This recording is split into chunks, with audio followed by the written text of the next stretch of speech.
সারাদিন ব্যস্ততার মধ্য দিয়েই দিনটি অতিবাহিত হলো। এরপর আমরা সন্ধ্যায় বের হলাম একটু নিত্য প্রয়োজনীয় জিনিস কেনাকাটার জন্য।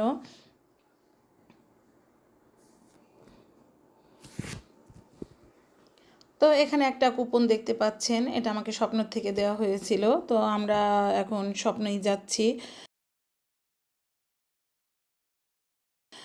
কিছু কেনাকাটার জন্য। তো প্রথমেই আমরা স্বপ্নে ঢুকে গেলাম, সেখানে নিত্য প্রয়োজনীয় জিনিসপত্রগুলো আমরা সিলেক্ট করলাম।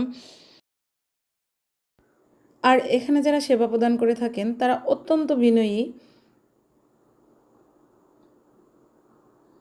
তো আমাদের যে কেনাকাটার পরে যে বিল আসলো সেখান থেকে আমরা 200 টাকা ছাড় পেলাম। তো আমরা 2500 টাকার কেনাকাটা করলাম, সেখান থেকে 200 টাকা আমরা ছাড় পেয়েছি।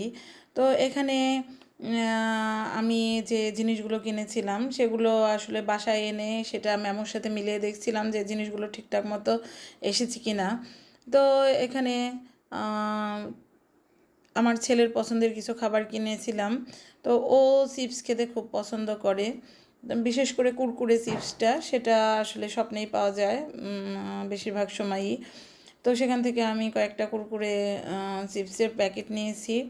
এছাড়াও চিকেন বল ওর খুব পছন্দ, সেই প্যাকেটটা নিয়ে আসলাম। আর সকালে নাস্তা করার জন্য আমি বেশ কয়েক প্যাকেট বিস্কুট নিয়েছিলাম।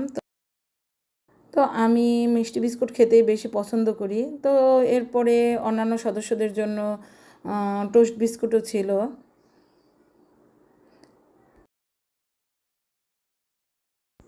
আমি সাধারণত রান্নার জন্য সরিষা তেলটাই ব্যবহার করি। তো ভাজার জন্য আবার সয়াবিন তেলটা লাগে। এর জন্য আমি কিছু ফ্রেশ তেল কিনে নিলাম, সয়াবিন তেল। তো এছাড়াও আমার ছিল আটা, কিছু পোলাওর চাল।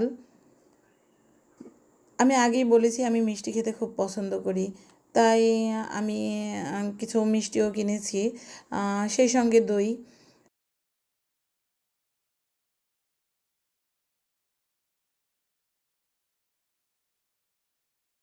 এছাড়াও আমার কিছু কাঁচা বাজার করতে হয়েছিল, যেখানে আমার কাঁচা বাজারগুলোর মধ্যে ছিল পেঁয়াজ ও কাঁচামরিচ। এছাড়াও আমি দেখতে পেলাম রাস্তার পাশে একজন কচুরলতি নিয়ে বসে আছেন। তো আমি বরাবরই কচুরলতি খেতে পছন্দ করি। এটা আমি চিংড়ি মাছ দিয়ে বেশি রান্না করে থাকি।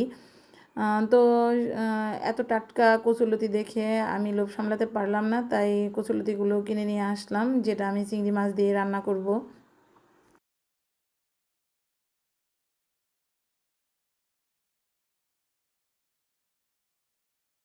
তো দেখলাম যে আমার ঠিকঠাক মতো সমস্ত বাজারই চলে আসছে।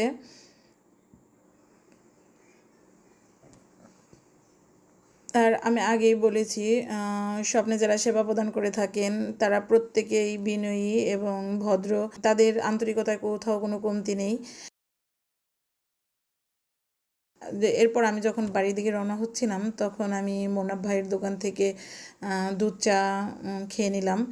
তো আমি দুধ চাটা খুব পছন্দ করি, আর মোনাব ভাই বেশ ভালোই বানায় দুধ চাটা। তো এছাড়াও আমার যখন মন খারাপ থাকে আমি বেশিরভাগ সময়ই এখানে এসে বসে এক কাপ চা খাই।